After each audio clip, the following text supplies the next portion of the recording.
എനിക്ക് പേടിയുണ്ട്. സാധാരണ നിങ്ങൾ അങ്ങനെ പറയാറില്ല, പക്ഷേ എന്നെ കുത്തിക്കൊല്ലുന്നു, എന്നെ വധഭീഷണി നടത്തുന്നു, പിന്നെ ഈ ആൾക്കാർ തമ്മിൽ ഡിഫേമേഷൻ എനിക്ക് മനസ്സിലാവുന്നില്ല.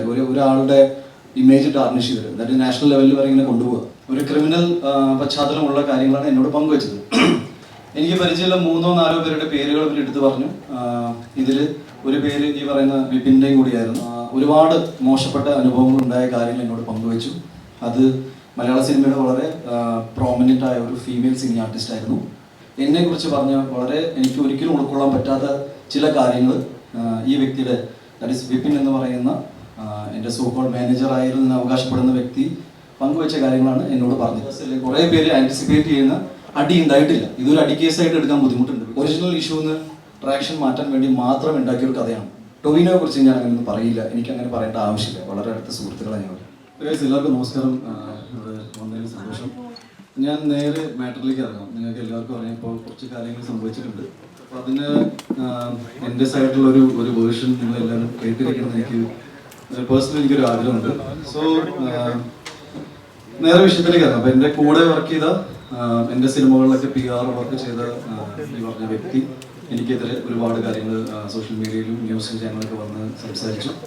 അതിലെനിക്ക് എന്നെ ഏറ്റവും ഡിസ്റ്റർബ് ചെയ്തൊരു കാര്യമാണ് എൻ്റെ സഹപ്രവർത്തകൻ, എൻ്റെ കോയാക്ടർ, എൻ്റെ സുഹൃത്ത് എൻ്റെ പേര് വെച്ച് ഈ ഒരു വിഷുവിലേക്ക് ഒരു നിങ്ങളുടെ എല്ലാവരും മീഡിയാസിലേക്ക് അട്രാക്ഷൻ കൊണ്ടുവരാൻ വേണ്ടി മാത്രം എൻ്റെ ഫ്രണ്ടിൻ്റെ പേര് അവർ യൂസ് ചെയ്തു. പുതിയതായിട്ട് റിലീസ് ചെയ്ത ഒരു സിനിമയുടെ പുള്ളി എഴുതിയ ഒരു റിവ്യൂ എനിക്ക് ഇഷ്ടപ്പെടാത്തതുകൊണ്ട് ഞാൻ പുള്ളിനെ മർദ്ദിച്ചു. ഇതാണ് ഐ തിങ്ക് ഏറ്റവും കൂടുതൽ മീഡിയയിൽ വന്ന കാര്യം. സൈലൻസ്. അപ്പോൾ മീഡിയയിൽ വന്ന കാര്യം ഇതാണെന്ന് ഞാൻ വിശ്വസിക്കുന്നത്. എന്നാൽ അതിൻ്റെ ആക്ച്വൽ അവസ്ഥകൾ, that is what is the reason, ഞാൻ എന്തിനാണ് അയാളെ പോയി മീറ്റ് ചെയ്ത്, എന്താണ് സംസാരിച്ചത് എന്നൊക്കെ ഞാൻ പറഞ്ഞുതരാം.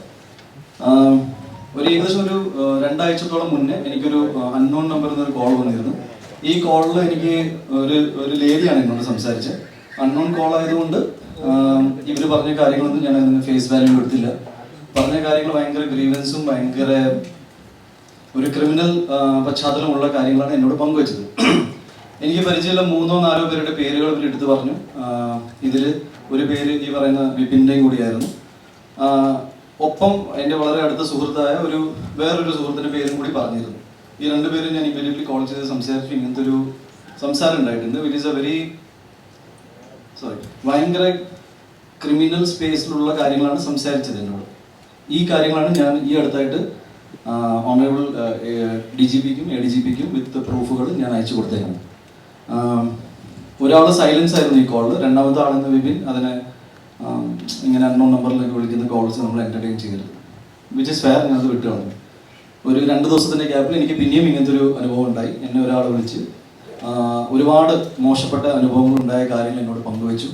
അത് മലയാള സിനിമയുടെ വളരെ പ്രോമിനൻ്റ് ആയ ഒരു ഫീമെയിൽ സിനി ആർട്ടിസ്റ്റ് ആയിരുന്നു.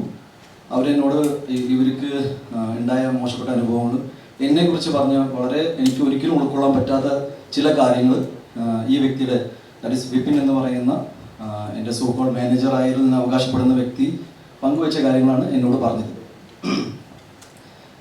എൻ്റെ സോമച്ച് ഞാൻ ജെനുവിൻലി ഫസ്റ്റ് ഫോൺ കോൾ ഇയാൾക്ക് തന്നെയാണ് വിളിക്കാറ്. ഞാൻ അങ്ങനെ ക്രോസ് ചെക്ക് ചെയ്യാനോ മറ്റും നിൽക്കാറില്ല. എന്നാൽ എൻ്റെ വളരെ വേണ്ടപ്പെട്ട ഒരു ഡയറക്ടർ സുഹൃത്തിനോട് ഞാൻ ഈ കാര്യം പങ്കുവച്ചു. ഇങ്ങനൊരു സംഭവം ഉണ്ടായിട്ടുണ്ട്, ഞാൻ എന്താ ചെയ്യേണ്ടതെന്ന്. ഈ ഡയറക്ടർ ഈ പറയുന്ന സുഹൃത്തിനെ വിളിക്കുന്നു. ഇവർ തമ്മിൽ സംസാരം ഉണ്ടായി. അയാൾ മാപ്പ് പറഞ്ഞു എന്ന് പറഞ്ഞിട്ട് എൻ്റെ ഡയറക്ടർ സുഹൃത്ത് തിരിച്ചു വിളിച്ചു. ഉണ്ണി നേരിട്ട് പോയി സംസാരിക്കണം, ഈ ഇഷ്യൂ ഇവിടെ തന്നെ സോൾവ് ചെയ്യണമെന്ന് പറഞ്ഞു. ഇതിൻ്റെ ഭാഗമായിട്ടാണ് ഞാൻ ഈ പറഞ്ഞ ഇഷ്യൂ ഉണ്ടായ സ്ഥലത്തേക്ക് ഞാൻ പോകുന്നത്. ദാറ്റ് ഈസ് വിപിൻ കുമാർ എന്ന വ്യക്തി ഇയാളോട് മാപ്പ് പറഞ്ഞു. Is sorry for what has happened എന്ന് മാപ്പ് പറഞ്ഞതുകൊണ്ട് അത് എന്നോട് നേരിട്ട് പറഞ്ഞാൽ നന്നായിരിക്കും എന്നാണ് എനിക്ക് തോന്നി. ബിക്കോസ് ഞാൻ അയാളെ ഒരിക്കലും അയാൾ അവകാശപ്പെടുന്ന പോലെ ഒരു ഡെസിഗ്നേറ്റഡ് ലെവലിൽ നിൽക്കേണ്ട അപ്പുറത്താണ് ഞാൻ കണ്ടത്. ഞാൻ പുള്ളിയുടെ ഒരു സുഹൃത്തായാണ് കണ്ടിരുന്നത്. ബിക്കോസ് ഞാൻ കുറച്ചും കൂടി ഡീവേറ്റ് ചെയ്ത് വരാം. 2018 ആദ്യമായിട്ട് ഉണ്ണിമുന്തൻ ഫിലിംസ് എന്ന സിനിമയുടെ പ്രൊഡക്ഷൻ കമ്പനിയുടെ ഒരു തോട്ട് വന്നത് ഫോർ ദ മൂവി മേപ്പടിയാൻ. ഇനി മേപ്പടിയാൻ്റെ സംഭവം എന്ന് വെച്ചാൽ 2018 തുടങ്ങിയിട്ടുണ്ടെങ്കിലും ഈ സിനിമ അവസാനിച്ച് വന്നപ്പോഴേക്കും 2021 ആയി. വിച്ച് ഇസ് വൈ ഓൾമോസ്റ്റ് 3 ഇയേഴ്സോളം ഞങ്ങൾ ഒരു ടീം, ഇതിൻ്റെ ഒരു HOD എന്ന് പറയുന്ന ഹെഡ് ഓഫ് ദി ഡിപ്പാർട്ട്മെന്റ്സ് ഒക്കെ നിൽക്കുന്ന ടീം വളരെ ഒരു ടെക്നിക്കൽ ക്രൂവിനപ്പുറത്ത് ഒരു സുഹൃത്ത് ബന്ധത്തിലേക്ക് അത് പോയി. സിനിമകളിൽ മാനേജർ പരിപാടി എന്താണെന്ന് ഞാൻ അതും കൂടി ഒന്ന് ക്ലാരിഫൈ ചെയ്യാം. ബിക്കോസ് അതിനെക്കുറിച്ചും ഒരു ചർച്ചകളുണ്ട്. എനിക്ക് ഒരുപാട് സുഹൃത്തുക്കളുണ്ട് who are producers, production controllers എന്നില്ല, നിങ്ങളുടെ കൂട്ടത്തിൽ നിൽക്കുന്ന ഒരുപാട് ആൾക്കാർക്ക് എൻ്റെ ഡയറക്റ്റ് ആക്സസ് ഉണ്ട്. അപ്പോൾ ഒരു സിനിമ എന്നിലേക്ക് എത്തണമെങ്കിൽ ആർക്കും എപ്പോൾ വേണമെങ്കിലും വിളിക്കാം. ആ കൂട്ടത്തിൽ പെടുന്ന ഒരാളെന്ന നിലയിൽ എൻ്റെ ആദ്യത്തെ സിനിമയിൽ, പ്രൊഡക്ഷൻ കമ്പനിയുടെ ആദ്യ സിനിമയിൽ 3 വർഷത്തോളം എൻ്റെ ചുറ്റും നിന്നപ്പോൾ എന്നിലേക്ക് പെട്ടെന്ന് ആക്സസ് കിട്ടാനുള്ള സാധ്യത ഇയാളിലൂടെ ഉണ്ടായിരുന്നു എന്ന് സത്യമാണ്. എന്നാൽ അയാളെ ഞാൻ ഓൾറെഡി എൻ്റെ ഫേസ്ബുക്ക് പോസ്റ്റിൽ മെൻഷൻ ചെയ്തിട്ടുണ്ട്. അങ്ങനെ ഒരു ഞങ്ങൾ തമ്മിൽ ഒരു അന്തർധാര അല്ലെങ്കിൽ ഒരു ധാരണ ഓൺ പേപ്പർ ഉണ്ടായിട്ടില്ല. ബിക്കോസ് ലെറ്റ്സ് എ സിനിമയിൽ വളരെ പ്രോമിനൻ്റ് ആയ ഒരു പ്രൊഡ്യൂസറും പ്രൊഡക്ഷൻ മാനേജറും ഒക്കെ എക്സിക്യൂട്ടീവ് കൺട്രോളായി നിൽക്കുന്ന ഒരു, നിങ്ങൾക്ക് എല്ലാവർക്കും നമ്മുടെ വളരെ പ്രിയപ്പെട്ട ബാദുഷായിരുന്നു. പുള്ളി നമുക്ക് കുറേ പ്രൊജക്റ്റുകൾ കൊണ്ടുവരുന്നുണ്ട്. അപ്പോൾ എനിക്ക് ഒരിക്കലും പുള്ളിനെ എൻ്റെ മാനേജറായിട്ട് കൂട്ടാൻ പറ്റില്ല. പുള്ളി ആ രീതിയില്ല. ഞാൻ അതിൻ്റെ എക്സാംപ്ലിഫൈ ചെയ്യണം വാട്ട് ഇസ് എ സിറ്റുവേഷൻ, അല്ലാതെ എന്നെ ചലഞ്ച് ചെയ്യാൻ പറയില്ല. ഞാൻ അതിൻ്റെ ഒരു മലയാള സിനിമയിൽ ഇത് നടക്കുന്ന അതിൻ്റെ പ്രോട്ടോകോൾ. എനിവേസ് ഞാൻ ഈ പറഞ്ഞ ദിവസം ഇയാളെ കാണാൻ പോകുമ്പോൾ വളരെ യാദർശികമായിട്ട് അവിടെ വേറൊരു ഞങ്ങളുടെ കോമൺ ഫ്രണ്ടായ സുഹൃത്ത് അവിടെ ഉണ്ടായി. ഇയാളുമായിട്ട് നിങ്ങൾ ഇന്നലെ ഒരു വീഡിയോ സർക്കുലേറ്റ് ചെയ്ത് കണ്ടു കാണുമെന്ന് വിചാരിക്കുന്നു. അതിൽ വളരെ മാന്യമായിട്ടാണ് ഞാൻ സംസാരിച്ചുകൊണ്ടിരുന്നത്. അതിൽ വേറെ നിങ്ങളെല്ലാവരും അല്ലെങ്കിൽ ഒരുപാട് മീഡിയാസ് അല്ലെങ്കിൽ കുറേ പേര് ആൻറ്റിസിപ്പേറ്റ് ചെയ്യുന്ന അടി ഉണ്ടായിട്ടില്ല. ഇതൊരു അടി കേസായിട്ട് എടുക്കാൻ ബുദ്ധിമുട്ടുണ്ട്. ബിക്കോസ് അടി ഉണ്ടായിട്ടില്ല. ഞാൻ ആവർത്തിച്ചുകൊണ്ട് പറയാണ്, ആസ് എ വ്യക്തി എന്ന നിലയിൽ ഞാൻ ഇതുവരെ എന്നെ എൻ്റെ 22-ാം വയസ്സിലും 21-ാം വയസ്സിലും കണ്ട ആൾക്കാർ ഇവിടെ ഈ കൂട്ടത്തിലുണ്ട്. ചേട്ടാ, നമ്മൾ ആദ്യം പരിചയപ്പെടുമ്പോൾ എനിക്ക് 21 വയസ്സാണ്. ഇന്നിപ്പോൾ എനിക്ക് 38 ആവും. ഞാൻ പറഞ്ഞു, ഞാൻ നുണ പറയാറില്ല. മാത്രമല്ല എനിക്ക് ചെയ്ത കാര്യങ്ങൾ സമ്മതിക്കാനും മടിയില്ല. അന്ന് ഉണ്ടായ കാര്യങ്ങൾ ഇത്രയേ ഉള്ളൂ. ഇയാൾ വരുന്നു, ഞാൻ ഒന്നുകൂടി റിപ്പീറ്റ് ചെയ്യാം, ഇയാൾ വരുന്നു. പുള്ളി ചെയ്ത കാര്യങ്ങൾ നമുക്ക് പുറക്കാൻ പറ്റാത്ത കാര്യങ്ങളായതുകൊണ്ട് ഒരു സുഹൃത്ത് എന്ന നിലയിൽ എനിക്ക് അറിയണമെന്നുണ്ടായിരുന്നു എന്ത് അവസ്ഥയിലാണ് ഇയാൾ ഇത്രയും മോശപ്പെട്ട കാര്യങ്ങൾ നമ്മളെക്കുറിച്ച് സംസാരിക്കുന്നത്. എൻ്റെ സുഹൃത്തായ മറ്റേ ഡയറക്ടർ പറഞ്ഞു ഇയാൾ ഓൾറെഡി അപ്പോളജറ്റിക് ആണെന്ന്. ഒരു ഹീറ്റഡ് ആർഗ്യുമെൻ്റെ ഭാഗമായിട്ട് ഇയാളോട് കൂളിംഗ് ക്ലാസ് എന്ന് വെച്ചാൽ, ഞാനിപ്പോൾ ഇവിടെ നിങ്ങളോട് മുന്നിൽ കൂളിംഗ് ക്ലാസ് ഇരുന്ന് സംസാരിച്ച് കഴിഞ്ഞാൽ you will feel insulted. Because ഞാനൊരു സീരിയസ് കാര്യം സംസാരിക്കാൻ വരികയാണ്. നിങ്ങൾ ആ സൈക്കോളജിക്കൽ സാധനം മനസ്സിലാക്കുമെന്ന് ഞാൻ വിചാരിക്കുന്നു. എനിവേസ് ഒരു ഹീറ്റഡ് ആർഗ്യുമെന്റ് ഞാൻ ഈ കൂളിംഗ് ക്ലാസ് വലിച്ചെറിഞ്ഞു. സത്യമാണ്. പുള്ളി പേടിച്ചിട്ട് കുറച്ച് നേരത്തിന് കരഞ്ഞിട്ട് പുള്ളി മാപ്പ് പറഞ്ഞ് പോയി. ആ കൂട്ടത്തിൽ അവിടെ ഉണ്ടായ ഞങ്ങളുടെ വളരെ കോമൺ ആയ ഒരാൾ, പുള്ളിക്ക് ഈ വിഷയം എന്താണെന്ന് പോലും അറിയാത്ത ഒരാളാണ്. അത് പോലീസിൻ്റെ അടുത്ത് മൊഴി പറഞ്ഞിട്ടുണ്ട്. പുള്ളി പറഞ്ഞ മൊഴിയിൽ ഞാൻ മനസ്സിലാക്കുന്നത് സത്യസന്ധമായിട്ട് പറഞ്ഞ കാര്യങ്ങളാണ്. ഒരു കുറ്റം ഇയാളുടെ ഭാഗത്ത് നിന്നായിട്ടുണ്ട്. അത് പുള്ളി സമ്മതിച്ചു. അത് ഉണ്ണിയോട് ഞാൻ ആകെ ചോദിച്ചതൊരു റിട്ടേൺ അപ്പോളജിയാണ്. എന്താണെന്ന് വെച്ചാൽ ഇതിൽ ഉണ്ടായ പ്രോബ്ലംസ് എല്ലാം എനിക്ക് ഭാവിയിൽ ബുദ്ധിമുട്ടുണ്ടാക്കുന്ന പ്രോബ്ലംസാണ്. അപ്പോൾ എന്നെ ഇതിൽ നിന്ന് ഒഴിവാക്കി തരണം എന്ന് മാത്രമാണ് പറഞ്ഞത്. മാത്രമല്ല ഇനി അങ്ങോട്ട് നമുക്ക് മുന്നോട്ട് ഒരുമിച്ച് വർക്ക് ചെയ്യാൻ പറ്റില്ല. ബിക്കോസ് ഒരു ടെക്നീഷ്യൻ ലെവലിൽ മാത്രമല്ല, ഒരു വ്യക്തി എന്ന നിലയിൽ എനിക്ക് പുള്ളിയോടൊപ്പം വർക്ക് ചെയ്യാൻ ബുദ്ധിമുട്ടാണ്. എന്നാൽ ഇതൊരു പബ്ലിക് ഡൊമൈനിൽ പോയിട്ട് പുള്ളിനെ ഡിഫെയിം ചെയ്യാനോ മറ്റൊരു കാര്യം ചെയ്യാനോ നമ്മൾ നിൽക്കുന്നുണ്ടായിരുന്നു. ബിക്കോസ് ഞങ്ങളെല്ലാവരും സുഹൃത്തുക്കളാണ് ആയിരുന്നു എന്ന് പറയാം.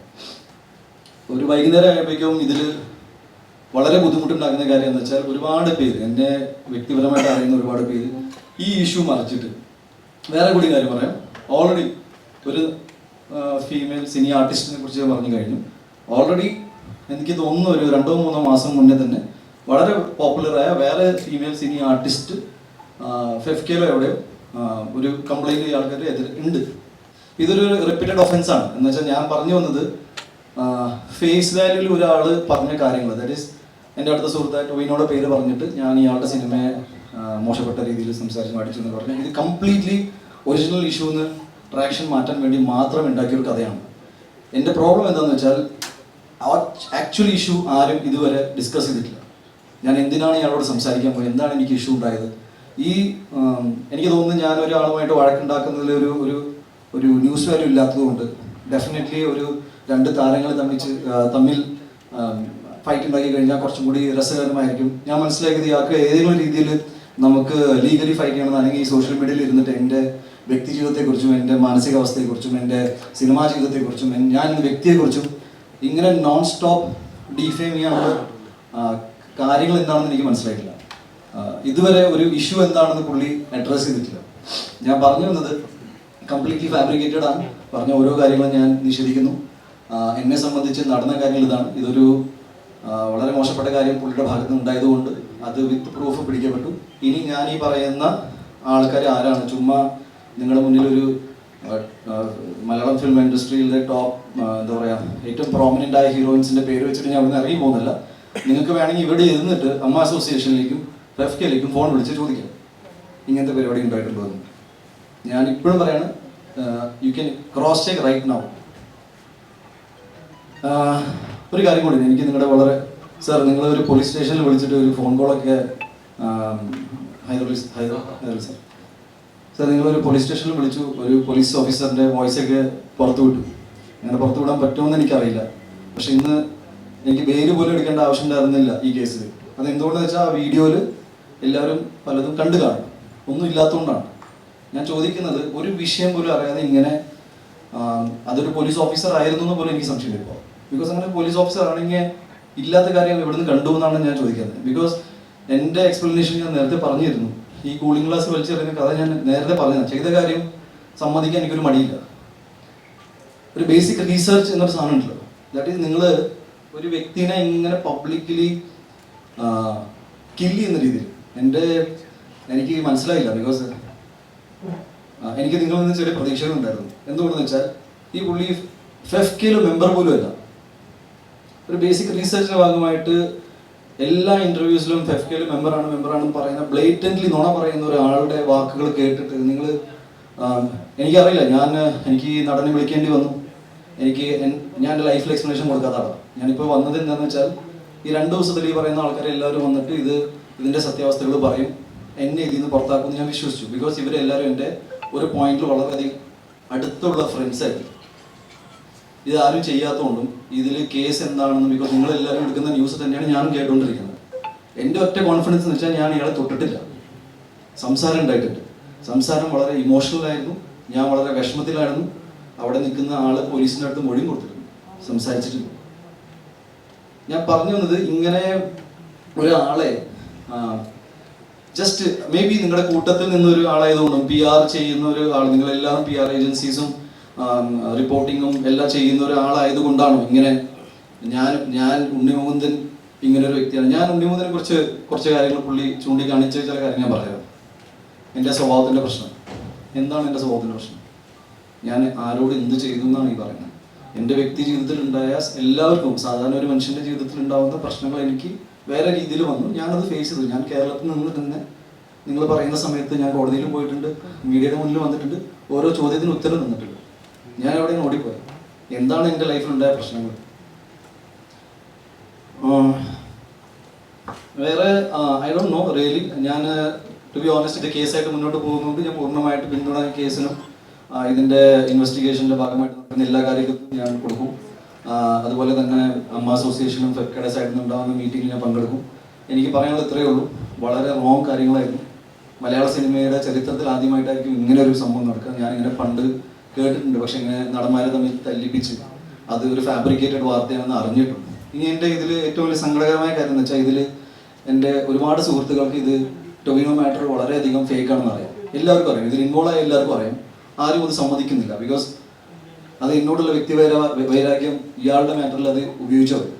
എനിക്ക് അതിൻ്റെ റീസൺസ് കേട്ടിട്ട് നിങ്ങളുമായിട്ട് പങ്കുവയ്ക്കാൻ പോലുള്ള മാറ്റർ പോലും അല്ല എന്നാണ് ഞാൻ വിശ്വസിക്കുന്നത്.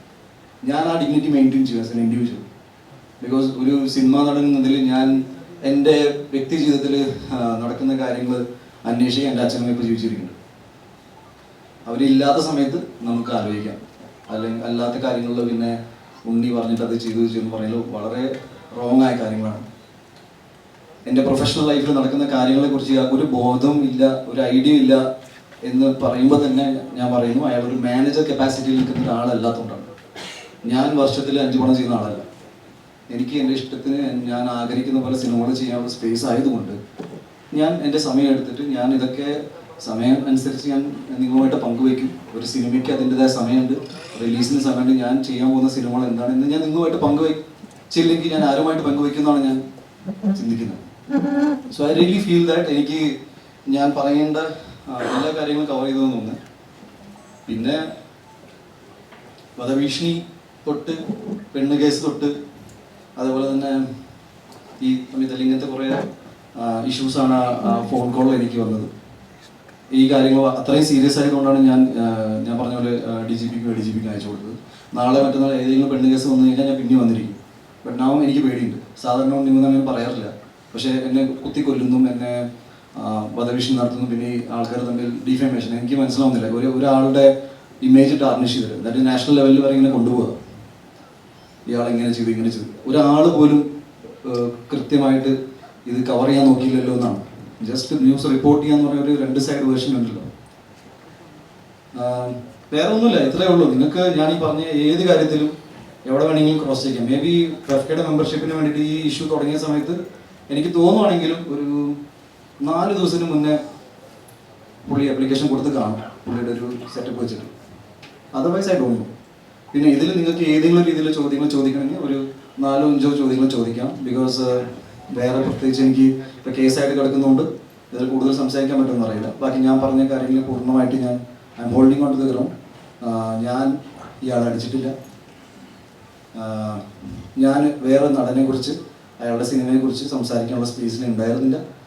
ടൊവിനോയെ കുറിച്ച് ഞാൻ അങ്ങനെയൊന്നും പറയില്ല, എനിക്കങ്ങനെ പറയേണ്ട ആവശ്യമില്ല. വളരെ അടുത്ത സുഹൃത്തുക്കളാണ് ഞങ്ങൾ. എല്ലാ സിനിമകളും വരുന്ന എല്ലാ സിനിമകളും പ്രൊമോട്ട് ചെയ്യുന്ന ആളാണ്. നിങ്ങളെല്ലാവരും ഈ ഓരോ പോസ്റ്റേഴ്സൊക്കെ അയച്ചു തരുമ്പോൾ ഞാൻ അഭിനയിക്കാത്ത സിനിമകൾ പ്രൊമോട്ട് ചെയ്യാറുണ്ട്. ഞാൻ തമിഴിൽ നിന്ന് വരുന്ന എൻ്റെ സുഹൃത്തുക്കളെ സിനിമ പ്രൊമോട്ട് ചെയ്തിട്ടുണ്ട്. എൻ്റെ സിനിമകൾ എൻ്റെ ഫ്രണ്ട്സ് പ്രൊമോട്ട് ഞാൻ അങ്ങോട്ട് ചോദിക്കാറില്ല, പക്ഷെ ചെയ്യാറുണ്ട്. ഈ ഇൻഡസ്ട്രി വളരെ സ്മൂത്തായിട്ട് പോകുന്ന സമയത്ത് സ്വന്തം കാര്യങ്ങൾക്ക് വേണ്ടി ഇത്രയും മോശപ്പെട്ട രീതിയിൽ ഞാൻ ഇതിനെ വളരെ third rate PR so-called PR അല്ല, ഇത് ഭയങ്കര പേഴ്സണൽ വെഞ്ചൻസ്. ഞാൻ നിങ്ങളെല്ലാവരും അതിൽ ഉൾപ്പെടുത്താൻ ആഗ്രഹിക്കുന്നില്ല. ഒരു വ്യക്തിയുടേതാണ്. ഞാനിതിൽ ഇപ്പോഴും പറയുന്നത്, എന്നെ സംബന്ധിച്ച് ഇതൊരു അടി കേസായിട്ട് എടുക്കാൻ പറ്റില്ല. അടിച്ചാൽ പിന്നെ ഇങ്ങനെയൊന്നും എല്ലാ കാര്യങ്ങളും എനിക്കറിയാം. ഇത് ഇറ്റ്സ് ലൈക്ക് ഇമോഷണൽ ട്രോമ ആയിട്ട് ഞാനിത് കൊടുക്കാൻ പോണേ. എനിക്ക് ഒരുപാട് സുഹൃത്തുക്കളൊന്നും പണ്ട് ഉണ്ടായിരുന്നില്ല, ഇപ്പോഴും ഒട്ടുമില്ല എന്ന് ഞാൻ വിശ്വസിക്കുന്നു. ഞാൻ ഈ മലയാള സിനിമകൾ ചെയ്തുകൊണ്ട് പോകുന്ന ഒരാളാണ്. അതിലിപ്പോൾ ഭയങ്കരമായ ഒരു ഒന്നുമില്ല. എല്ലാവരെയും പോലെ സ്ട്രഗിൾ ചെയ്ത് വന്നു. ഞാൻ ഒരിക്കലും എൻ്റെ സ്ട്രഗിൾ സ്റ്റോറീസ് പറഞ്ഞിട്ട് സിമ്പതി മേടിക്കുന്ന ആളുമല്ല. ഏതെങ്കിലും പെർട്ടിക്കുലർ പോയിന്റിൽ കുറച്ചും കൂടി ഇമോഷണലായിട്ട് ആരെങ്കിലും എന്തെങ്കിലും ചോദിച്ചു കഴിഞ്ഞാൽ എൻ്റെ പേഴ്സണൽ ജീവിതത്തിൽ ചില കാര്യങ്ങൾ ഞാൻ പറഞ്ഞു പോയിട്ടുണ്ട്. അല്ലാതെ ഞാനിങ്ങനെ ഇരുന്ന് ഞാൻ അവിടുന്ന് ഗുജറാത്തിന് വണ്ടി കയറി വന്നു എന്ന് പറയുന്നത് എനിക്കിഷ്ടമല്ല. ഒരു വ്യക്തിയുടെ ജീവിതത്തിൽ പല സ്ട്രഗിൾസ് ഉണ്ടാവും. എൻ്റെ കുറച്ച് ഡിഫറെൻറ്റ് കൈൻഡ് ഓഫ് ലൈഫാണ് ഞാൻ വിശ്വസിക്കുന്നു. ഇന്ന് സുഹൃത്തുക്കളില്ല. പറഞ്ഞു കേട്ടിട്ടുണ്ട് സിനിമകൾ അങ്ങനെ സുഹൃത്തുക്കൾ ഉണ്ടാവില്ല. എന്നെ സംബന്ധിച്ച് അത് സിനിമയിൽ നിന്ന് പോയ സുഹൃത്തല്ല, വ്യക്തി ജീവിതത്തിൽ നിന്ന് പോയ സുഹൃത്തുക്കളാണ്. ഞാൻ ഇപ്പോഴും പറയും, ഇതിനെക്കുറിച്ച് ഇതാണ് പറയാനുള്ളത്. ഇനി നിങ്ങൾ ചോദ്യങ്ങൾ ചോദിക്കുകയാണെങ്കിൽ ഞാൻ ഏതെങ്കിലും മാറ്റർ മിസ് ചെയ്തിട്ടുണ്ടെങ്കിൽ നിങ്ങൾ ചൂണ്ടിയിടാം, ഞാൻ അതിനെക്കുറിച്ച് കൃത്യമായിട്ട് പറയാം. ഇത് ക്രോസ് ചെക്ക് ചെയ്യാൻ നിങ്ങൾക്ക് അമ്മ അസോസിയേഷനിൽ വിളിക്കാം, ഫെഫ്കയിൽ വിളിക്കാം. ഞാൻ ഇവിടെ തന്നെ ഇരിക്കുന്നുണ്ട്. നിങ്ങൾക്ക് ചോദ്യങ്ങളില്ലെങ്കിൽ വേണമെങ്കിൽ ഫോൺ കോൾ അറ്റൻഡ് ചെയ്തിട്ട് പോകും. ബിക്കോസ് ഞാനിത് ആദ്യത്തെ അവസാനത്തെ ഇൻ്റർവ്യൂ ആയിട്ടാണ് കാണുന്നത്. ഈ മാറ്ററിനെ കുറിച്ച് ഇത് വളരെ സില്ലി ആയിട്ടാണ് ഞാൻ ഇതിനെ എടുക്കാൻ പോകുന്നത്. എന്നെ ഞാനാക്കി മാറ്റിയത് കേരളത്തിലെ സമൂഹത്തിലെ ജനങ്ങളാണ്. എൻ്റെ സിനിമകൾ വിജയിക്കുന്നതിൻ്റെ ഒറ്റ കാരണം സിനിമ ഇഷ്ടപ്പെടുന്ന ആൾക്കാർ സിനിമ കണ്ട് കൈയടിച്ചുകൊണ്ട് മാത്രമാണ്. എനിക്ക് ലോബിയില്ല, എനിക്ക് ഗോഡ് ഫാദറില്ല, ഒന്നുമില്ല. ഞാൻ ഉണ്ണിമൂന്നൻ ഫിലിംസിൻ്റെ ബാനറിൽ സിനിമ ഇറക്കുമ്പോൾ കഷ്ടപ്പെട്ട് പണിയെടുത്ത് സിനിമകൾ ഇറക്കുന്ന ഒരാളാണ്. നിങ്ങളിൽ ഒരുപാട് പേര് ഇവിടെ സിനിമയിൽ കയറാൻ ആഗ്രഹിക്കുന്നുണ്ടാവും. നിങ്ങൾക്ക് ഒരാൾക്കും എൻ്റെ ഒരു അവസ്ഥ വരാതിരിക്കട്ടെ. ബിക്കോസ് ഇങ്ങനെയൊന്നുമല്ല നിങ്ങളുടെ എനർജി പോകേണ്ടത്. എൻ്റെ വ്യക്തി ജീവിതത്തിൽ തന്നെ എൻ്റെ ഒരുപാട് ടൈം ഈ ആവശ്യമില്ലാത്ത പ്രശ്നങ്ങളിൽ സോൾവ് ചെയ്ത് പോയിട്ട് ഒരുപാട് പോയിട്ടുണ്ട്. ഞാൻ എങ്ങനെയെങ്കിലും ഞാൻ കുറച്ച് അംബീഷ്യസ് ആണ്. എൻ്റെ വർക്കിംഗ് സ്റ്റൈൽ കുറച്ച് അഗ്രസീവാണ്. അഗ്രസീവ് എന്ന് പറഞ്ഞാൽ എൻ്റെ the way I work is aggressive. ഞാൻ ആൾക്കാരോട് അഗ്രസീവ് അല്ല. എൻ്റെ കൂടെ ആളില്ല എന്ന് പറഞ്ഞു. അരുൺ, ഇത് അരുണാണ്. ജസ്റ്റ് പറയാം, എത്ര വർഷമായി? കഴിഞ്ഞ 10 വർഷമായിട്ട് എൻ്റെ കൂടെ എൻ്റെ എല്ലാ സിനിമകളിലും എൻ്റെ കൂടെ വർക്ക് ചെയ്യുന്ന ഒരാളാണ് അരുൺ നായർ. അരുണിനെ നിങ്ങൾക്ക് പരിചയമുണ്ടാവില്ല, ബിക്കോസ് നിങ്ങൾ പോപ്പുലറായിട്ട് ഇവിടെ എറണാകുളം ഭാഗത്ത് താമസം ഇല്ലാത്തത് കൊണ്ട് നിങ്ങളുടെ വീഡിയോസിൽ മുഖം കാണിക്കുന്നില്ല. സോഷ്യൽ മീഡിയയിൽ വരാത്ത ആൾക്കാർ എൻ്റെ കുടുംബത്തിൻ്റെ ജീവിതത്തിൽ ഇല്ല എന്ന് പറയുന്നത് തെറ്റാണ്. നിങ്ങളുടെ വീഡിയോസിൽ പെടുന്ന ആൾക്കാർ ഇവിടെ എറണാകുളത്ത് താമസിക്കുന്ന ആരാണെങ്കിലും വീഡിയോസിൽ പെടും. എൻ്റെ അച്ഛനും മറ്റപ്പം എന്ന് വെച്ചാൽ അവർ വീഡിയോസിൽ വരാത്തതുകൊണ്ട് എനിക്ക് അച്ഛനും അമ്മ ഇല്ലാതെ പറഞ്ഞു. മനസ്സിലായോ? എറണാകുളം എന്ന് പറഞ്ഞാൽ എൻ്റെ ജീവിതമല്ല. എറണാകുളത്തിൽ സിനിമകൾ നടക്കുന്നുണ്ട്, അതുകൊണ്ട് ചില പരിപാടികളിൽ ഇങ്ങോട്ട് ആൾക്കാർ ആവശ്യപ്പെടും. ഞാൻ വന്നോട്ടെ എന്ന് പറഞ്ഞാൽ ഞാൻ എല്ലാവരും ഭയങ്കര വെൽക്കമിങ് ആയിട്ട് എടുക്കുന്ന ആളാണ്. ഞാൻ വേറെ ഒന്നും മിസ്സാക്കിയിട്ടില്ല എന്ന് വിചാരിക്കുന്നു.